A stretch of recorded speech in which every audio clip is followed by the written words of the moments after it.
Yan ang pang-apat na Septentrion, yung Megress. Kakaiba yung itsura niyan doon sa nilabanan namin kahapon. Kailangan natin talunin yan, di ba?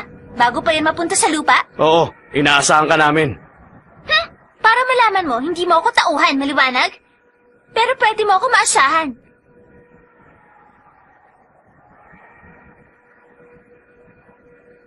Hindi kita mapapatawad sa ginawa mo sa lugar namin. Sandali, talaga bang tayong apat lang ang lalaban? Oo, mas mabuti na ang ganito. Para wala nang madamay na iba pang tao. Kasama natin si Suzaku at Princess Kikuri, kaya tama na tayo lang. Oo. Sige, tumakas ka na. Ang video na ito ay hatid ng Baliw ka T-Dub. ba? Isa rin ako summoner, kaya napili rin ako tulad nyo. Sandali, alam mo ba talaga kung paano gamitin ang summoning app na yan? Pwede bang tumahimik ka na lang? Panoorin mo ito. Kukuha ko ng napakalakas na halimaw. Patingin nga ako. Sige na, ang damot Ayoko. naman ito. Eh di patingin. Ano ba? Ano ba? Ayoko sabi! Hibiki.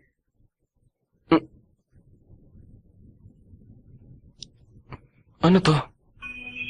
Nandyan lahat ang impormasyong nakuha ko tungkol sa Jeeps at sa pamilyang Hotsuwin. Sa akin na? Ikaw ang unang taong pinagbigyan ko ng impormasyong yan. Kung gagawin mo kung ano sa tingin mo ang tama, ibibigay ko sa iyo yan. Hindi naman nakasalali ang hinaharap ng lahat ng tao sa isang tao lang. Huwag ka sana magkamali sa desisyon mo.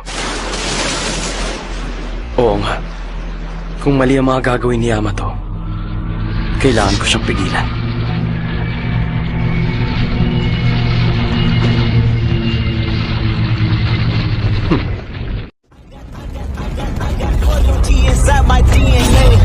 Wala kayong kwenta!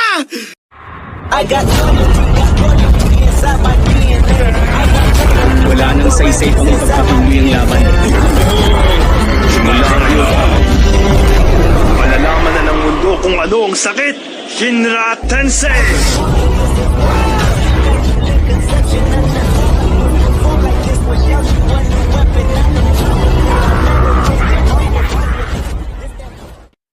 Wednesday of Transformation, Part 2.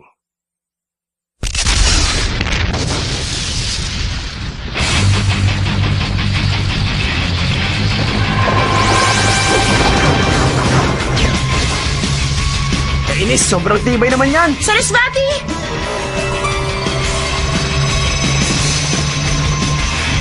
Hagen! Ang video na ito ay hatid ng T-Dub.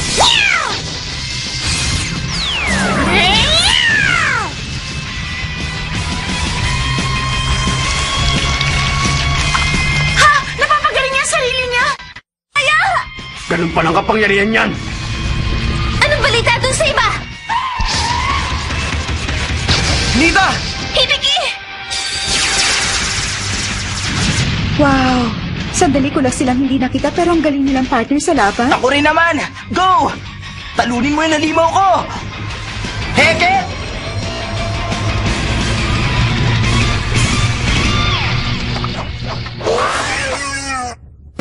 Ang hina naman ang halimaw ko! Okay, ako naman ngayon. Yan ang... Go Berserk! Ipaghihiganti natin dalawa si Keira. Ang galing! Ang lakas naman ng halimaw mo! Nakadepende naman ang lakas ng halimaw sa kumokontrol nito. Ang lakas! Hello? Kuze, na-confirm na namin ngayon. Yan ang core ng Septentrion. Ayun ba? Magkapareho sila ng Merak. Biyako!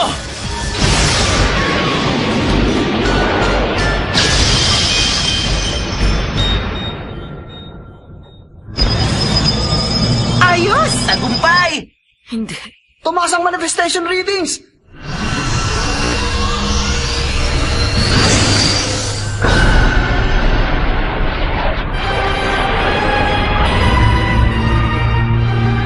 Hindi maaari. Nabuhuli yung kalaban natin! Ito ba yung sinasabing walang silbi ang mga atake natin?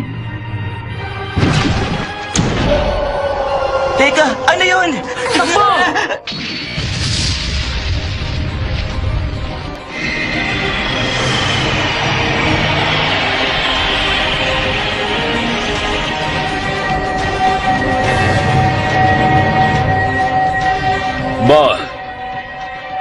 Pahintuin mo muna ang Septentrion na yan, sandali.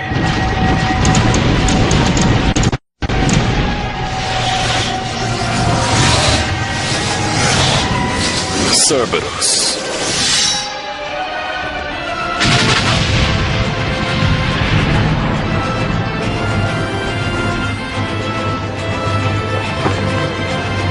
Mga mahihina. Talagang ako pa ang hinamon nyo. Gagawin ko ang lahat para protektahan ang Riyong Yaku. Ano yan? Grabing lakas! Yan ang totoong kapangyarihan Ang ni video Chief. na ito ay hatid ng T-Dub. Hibiki, dating detective. Naririnig niyo ba ako? Tuloy lang ang pag-atake. Huwag kayong hihinto. I-expose niyo ang core ng Septentrion. Maliwanag? Kung hindi magkasabay ang pagwasak sa core ng tatlong kalaban, hindi rin matatapos ang pag-regenerate ng Megres. Gagawin kong sabay-sabay ang pagwasak para matalo natin to.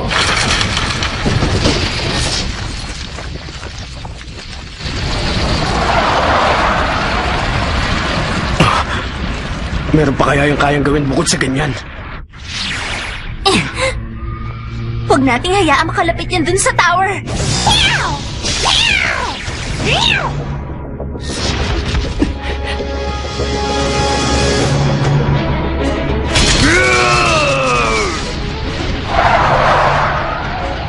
O sige, papunta na yan doon. Hibiki! Papunta na yan dyan! Okay! Hindi ba nauubusan niya ng tira?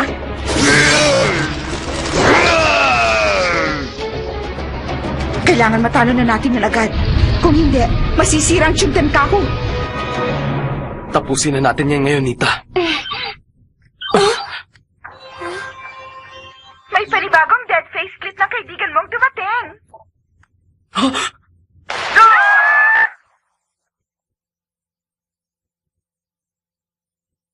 Sina Ronaldo ito. Ano? Dead face clip? Umalis na kayo dyan ngayon, team! O sige. Salamat ha. Mag-iingat kami. Ano bang sinasabi? Nanganganib na kayo! Pero kailangan namin talunin to. Kami lang ang makakatalo sa Septentrion. Oo nga, di kaya ng ibang summoner na talunin ng Megres. May iwasan namin na nakalagay sa dead face clip. Napatunayan mo posible yung kahapon, hindi ba? Isa pa, wala kaming balak mamatay ngayon. Ronaldo! Dali, Vicky! Parating na ang kalaban! Uy kayo, umatras na kayong dalawa kung tingin yung delikado ang sitwasyon. Mag-ingat kayo. Maliwanag ba? Oo, gagawin namin. Kahit anong mangyari, hindi ako pwedeng mamatay dito ngayon. Alam mo, di ko lang alam kung paano ako magiging maingat eh. Kayo rin. Huwag kayong mamamatay. Ikaw din. Hindi ko hahayaang may mamatay pa uli ngayon. Mabubuhay tayo! Ang Megres O! 3.5 kilometers ang lapit niya sa Chuntenkaku! Yung Megres N, 580 meters na lang. Nasa may Nagoya TV Tower na siya! Kulang na tayo ng tauhan.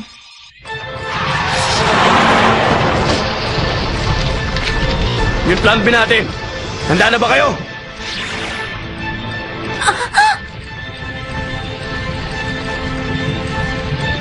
Airi.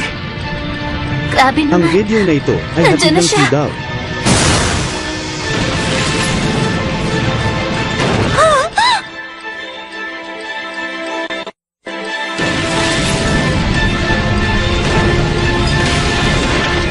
Mga alaala ko. Kay Papa.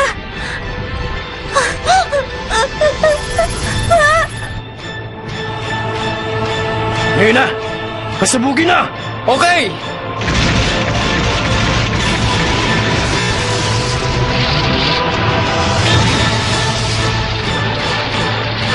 Naglagay sila ng mga bomba dun sa basement.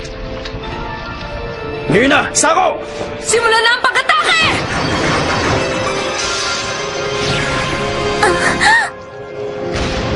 Septentrion!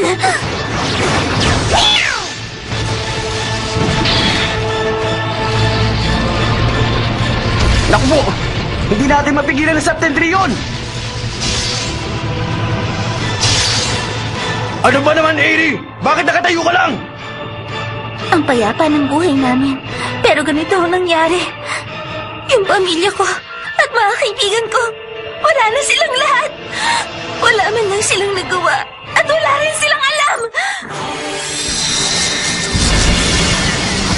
Wala akong pakialam kung anong nilalang ka man! Mali ang ginagawa mo! Hindi kita mapapatawad! Ipaghihiganti ko ang lahat na namatay! Sige na! Tapusin mo na yan, Lorelai!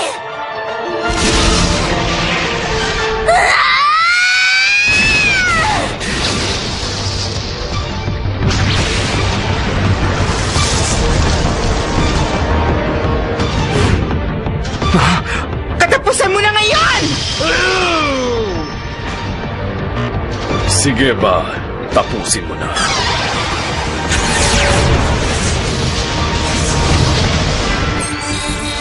Na-confirm na namin!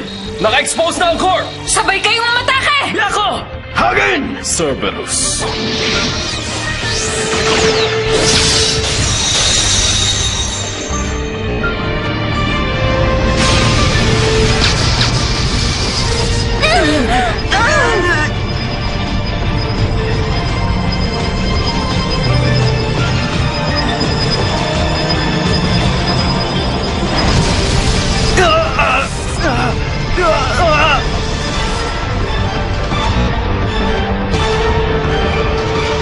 Tahana. Hindi naman ako umiiyak. Nagawa natin.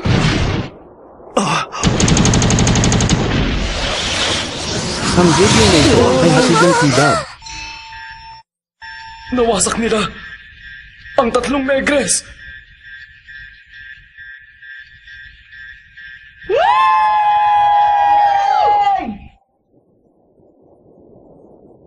Ronaldo! Ronaldo! Ronaldo! Ronaldo! Otome! Otome! Django! Nagdudugo ka! Ayos lang ako, Irie. Hindi. Django, yung iba. Ay! Huwag naman kayo magbiro! Nasa na kayo? Lumabas na kayo! Hindi magandang biro to. Ay! Hindi kayo pwedeng mamatay!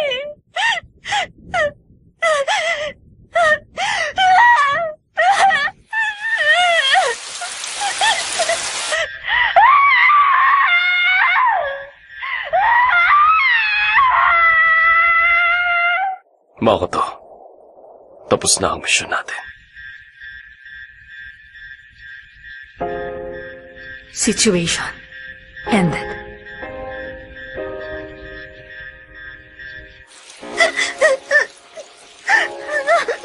Lupit naman. Irie, umuwi na tayo. Baka magkasakit ka. Ano pa bang uuwian natin? Wala na tayong bahay ngayon, Django! Irie, Otome. Mama. Hindi maaari. Hindi ko na kaya. Hibiki, Alam ko, silang lahat. Pinili nila kung anong gagawin nila. At ganun din ako. Ito ang pinili kong gawin.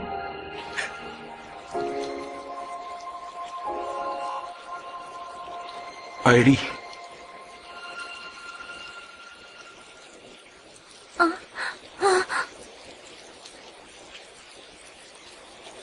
Ano yun? Ano nangyayari sa langit? Ba't ganun? Wala ng langit. Ha? Tingnan mo mabuti yung nandun. Walang kahit ano.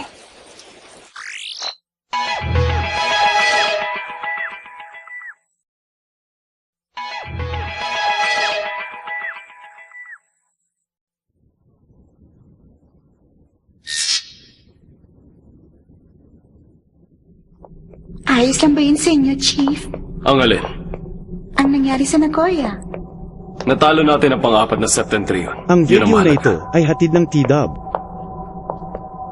Ang makapangyarihang sibat na inaalagaan ng pamilyang Hosowi ng ilang henerasyon. Ang Bryonak. Ina-adjust yan palagi hanggang ngayon. Hinihintay na lang natin kung sino makakagamit niyan. Walang kaugnayan yon. Dahil hindi naman tayo ang pipili. Tama ka.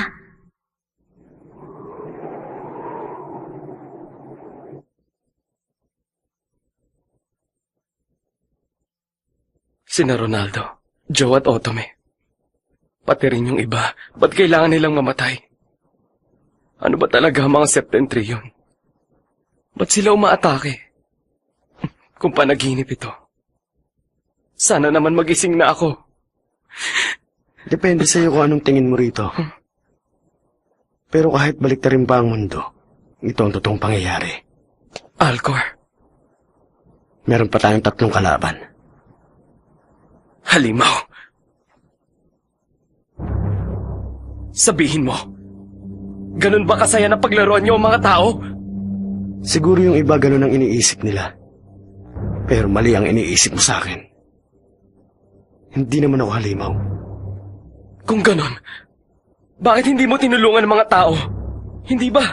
Meron ka namang kapangyarihan kaya mo ginawa ang mga dead face clip? Tulungan? Hindi ko yun magagawa. Bakit? Dahil lahat ng to pagsubok sa mga tao. Hanggat wala silang ginagawa, wala rin silang mararating. Kaya dapat kumilos sila sa sarili nila. Ano? Pagsubok? Sabihin mo, sino bang may karapatan na subukin ang mga tao ng ganito? Si Polaris, makapangyarihang administrador ng kaayusan. Si Polaris?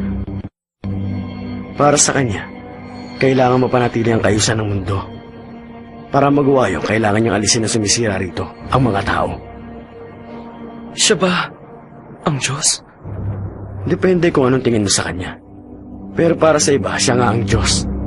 Kaya lang, pinoprotektahan niya lang ang natural na kaayusan ng mundo. Sa lahat ng mga nilalang, ang taong kakaiba. At kung minsan, parang wala nang pag-asa para sa kanila. Pero pinagpapatuloy pa rin nilang mabuhay. Kaya nawawala tuloy sa natural ang kaayusan ng lahat. Malamang ganun ang iniisip ni Polaris. Sabihin nating tama ang sinasabi niya, pero hindi dapat ganito ang gawin niya. Iyon magandang dahilan para sirain niya lang ang lahat. Oo, tama ka. Ang totoo, pareho tayo ng iniisip tungkol doon. Ayoko rin ng ganito. Kahit na walang dahilan para mag-isip ako ng ganon. Teka, ano namang ibig mong sabihin? Ba't walang dahilan? Dahil Ang ako video espada na ni ito Polaris, ay hatid kaya ng ganon. T-Dub. Isa rin ako Septentrion. Ang mga Septentrion kasi, sila ang ginagamit ni Polaris para mapanatili niyang kaayusan sa mundo. At isa ka sa mga yun? Oo, isa lang ako mekanismo niya. Kaya dapat wala akong alam sa mga bagay na to. Ano? Pero kahit na isa lang ako mekanismo niya, nakakaramdam ako ng lungkot para sa mga tao. Nakakapagtaka lang na ipinanganak ako ng may nararamdaman. Kaya naisip ko, siguro di rin talaga perpekto si Polaris.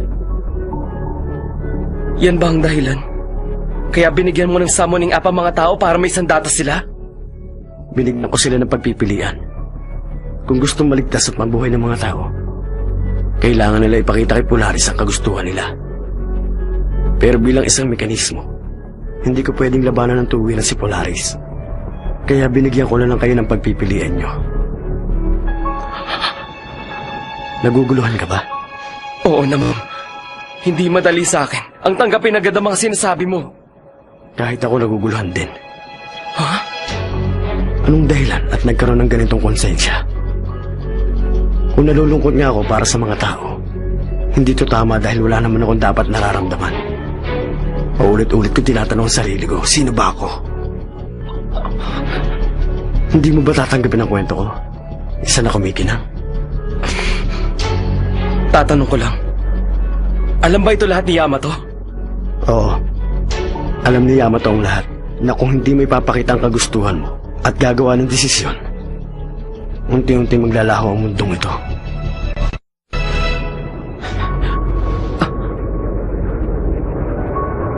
Ano yun? Yun ba? Yun ang kawalan. Ha? Kawalan? Wala kang makikita doon. Walang bagay, walang oras, puro kadiliman. Yun ang kawalan. Yan ba ang ibig sabihin ni Yamato nun? Na mawawala ang buong mundo natin? Ang akala ko lang nun, mawawasak ko kaya masisira lang. Ang sibilisasyon, ang kasaysayan ay mawawala. Walang matitirang bakas na umira lang mga tao rito. Kapag naglaho ang mundo, Kasama na rin doon ang lahat ng bagay na may kinalaman sa mga tao. Mawawala lahat. Ang buhay, damdamin, at lahat ng nandito. Hindi na yun iiral. Mabubura na sa alaala yun. Merong 7 araw ang paghukom. Kapag napagtagumpayan ng mga taong lahat ng pagtubok at nakaligtas sila hanggang sa huli, may pagkakataon silang makausap si Polaris. Ang video na ito ay hatid ng T-Dub. Ang mundo na tinira ng mga tao na pinagmasdan ko ng matagal. Ang mundong binantayan ko kasama ng mga nakatira dito. Maglalaho lahat yun. Hindi ito. Maglaho ka na kasama ang mundong ito.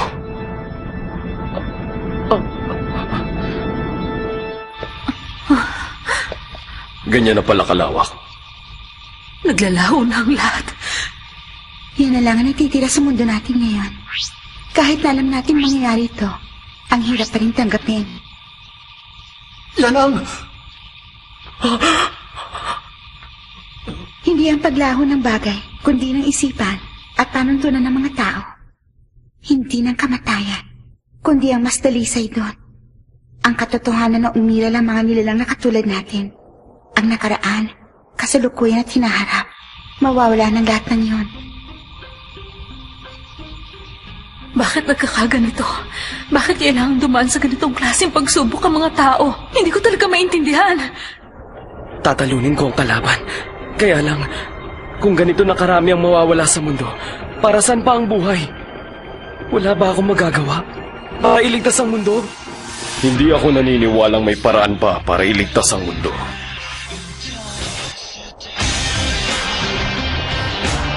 Maglalaho na ang mundo namin.